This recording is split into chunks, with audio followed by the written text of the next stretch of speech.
Christine. How are you? Steve, how are you? I'm good. I'm good. It's nice to meet you. How's everything been coming along? It's been going well. Let's see, I am 10 days away from the November LSAT. So I'm getting ready, kind of doing like the final preparation steps, but I definitely have like a few questions for you, especially in regards to like how to prepare in these next 10 days to make Yeah, sure. I'm like doing my skill set right, but at the same time, like making sure that I am also in like a good like mental headspace for the exam.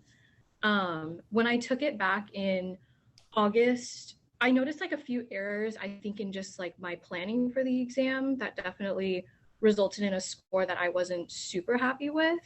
Um, I think the first one being I took the exam very like early in the morning since I was like kind of like used to doing that in college. So I took the exam pretty early and I didn't really think ahead in terms of the fact that like the night before I probably wasn't going to get a very good night's sleep because I was pretty nervous to take it. So the day that I took the exam, I was a bit rushed in the morning. I was feeling like a little tired and, you know, definitely anxious. And then during the exam, I actually had a proctoring issue. I took the exam in my office. I work in a law firm right now, and so I took it in a room that kind of looks like this. And during actually one of the logic games, it's like right in the middle of when I was diagramming one, the proctor just like came through the microphone and just kind of like shouted at me that he couldn't see me anymore, and it threw me off so bad. And I think like I was like kind of upset that like it interrupted my thought process. I think that that whole section of the exam, it was the second game of the section where that happened, and so it definitely like it threw me off a little for like the rest of the exam. I was like, I guess I was like a bit like angry that it happened, and Of course. because he was like messaging me, but he was also talking to me through the computer, like asking me to like adjust and everything. And like I had even asked him if he was going to pause the timer while I was making these adjustments, and it just he went quiet, and then I got sent to a different proctor, and then nothing happened after that. So I'm not really sure how they resolved it, but it definitely threw me off a bit. Oh my God, this sounds like a terrible experience. I'm very sorry to hear about Yeah. what you went through. Yeah. And so the score that I ended up with, I did end up with a 163 on that exam, but ideally I was looking for a 165 or higher on the exam, especially because my undergrad GPA isn't entirely where I would like it to be. And so I started taking your course actually doing the 2 month study plan. And so I've been doing that, and it's been working like amazing for me. I've seen like a pretty much about like a 5 to 7 point increase from all my practice exams. But I just wanted to see what your tips or strategies would be for someone who's like this close to exam day, and how I should be reviewing, like potentially like how many practice tests I should be doing. Because one issue that I have been noticing with my studying, I do work full time in a law firm as a clerk. I do trust and estate planning. And so I think balancing like my work life and then also doing the studying, I did kind of hit a burnout period. I would say this past weekend, I was doing some of my practice exams and I was making silly mistakes, like as silly as misreading one of the rules for a logic game. So I wanted to see like what your thoughts were kind of on like how to prep, and then also having like a bit of burnout, like how I should spread it out to where I get kind of like re-energized and not make those silly mistakes come. Absolutely, sure. We can definitely cover all of that. Before we get into that, though, one big looming thing is how can we avoid a proctoring experience like what you previously had Right. going into November? Because I'm sure that's on your mind. Because Yeah. given how poorly that went and given how just incompetent that particular proctor was, Yeah. there's nothing you can do to guarantee 100% that the proctor won't interrupt you. But at the very outset of the exam, before it even begins, I would recommend emphasizing to them, hey, listen, if you have to interrupt me for any reason during the section, whether it's audio or in the chat, can you please pause the clock? Right. And then you could remind them again during the break just to make sure that you're doing everything that you can, because some of them don't realize how strictly timed this exam is or how important it is. They're proctoring tons of other exams, so they're not like LSAT exam specialists or anything. So Right. That's the biggest thing I would recommend at the start going in. Okay. Yeah, and I'm also going to be using a different office within my office. So I was actually thinking of using this one because I have like the building behind me and it blocks like the sunlight glare. So I was actually considering this office instead. So hopefully I can at least eliminate that issue. But yeah, but that's definitely a good point. Yeah, and make sure that, as you eliminate glare, make sure that you're centered in the camera, that the camera's at a good height for them, and you could confirm all of that with them as well before it starts. So if you shift a little bit left or right, like it's not gonna make them concerned that they can't see you or anything. So that's the biggest thing I want to just make sure that I recommend to you. Regarding the prep schedule for the final 10 days, it really is about taking full-length practice tests and reviewing them in depth. So with 10 days, I would suggest maybe doing 2 or 3. I don't think that you need to do more than that. I certainly wouldn't recommend every day. And in order for you to have adequate time to review them in depth, considering that you're working full time, I think 2 to 3 is the most I'd recommend. Okay. Yeah. And I did also take some time off next week from work just to have time to like, do full-length practice tests, but then also like have some time to like sort of recharge and relax. So I definitely think that'll help compared to like the strategy that I had with the LSAT last time. Because the last time I took the exam, even the day before the exam, I had taken a practice test. And I think that was a mistake also on my part because I did feel a little bit of burnout, like come actual test day. Exactly. Yeah. You want to walk in feeling refreshed and ready to go. So I would recommend that you not do anything at all the day before, and that you take your last practice test a couple days prior. So you have time to review it in depth and feel complete on whatever might have given you trouble on that exam. Because the point of these is not to learn something new. At this point, you generally know it or you don't. It's just about resolving any lingering questions and going in feeling strong with good practice test results in those final weeks.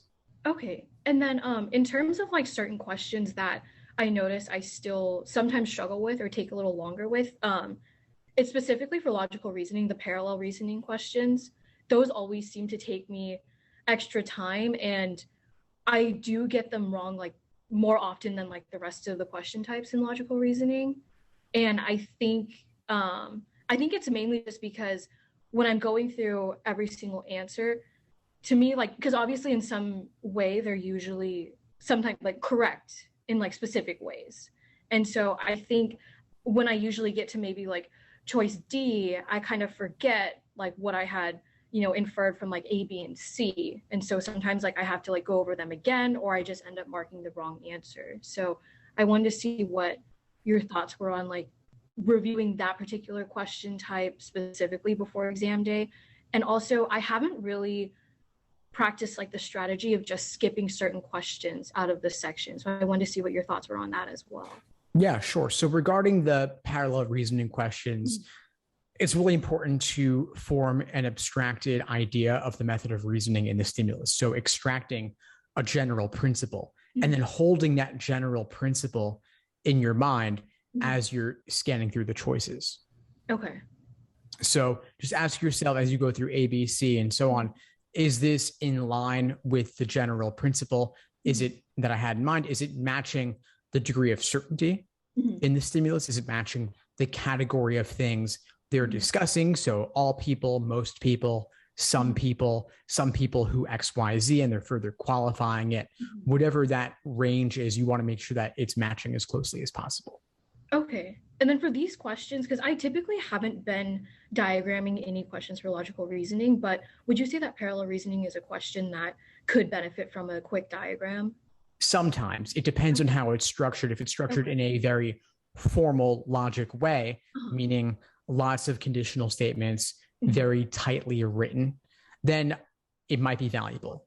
Okay. But there are plenty of cases where these are more informal logic, where diagramming isn't going to necessarily reveal a whole lot, in which case I wouldn't. So it's a case by case kind of thing. Okay, perfect. Yeah, I definitely want to like spend a bit more time with those. And then another question type, I guess, that sometimes like catches me by surprise when doing my practice tests are, I guess, like the logic games that are more, I'm not entirely sure what you would call these ones, but I think it's the question types that get asked on that very like initial question instead of being a sequencing question, just like, a basic one. It's one that asks more like a conditional question. So I think those logic games like throw me off a bit. I think a good example would be the mulch game. I watched one of your videos for that one, but I think games similar to those. And then there was also one of the games, I think it was maybe in Prep Test 70, where it was like J can't be passed on to K can't be passed on to L.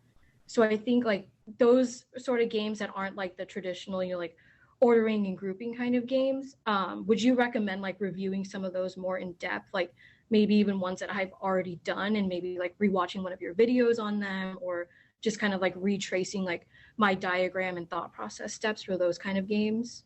Sure. So, I mean, it's definitely worth reviewing the video explanations in the course for any logic game that gives you trouble. Mm-hmm. The Molten Stones game is actually quite different from the game where we're passing from J to K to Mm-hmm. L to M. Those are two radically different types. The Molten Stones game is actually one that can be broken into a couple of major main diagrams. Right. So that one, for that one, yeah.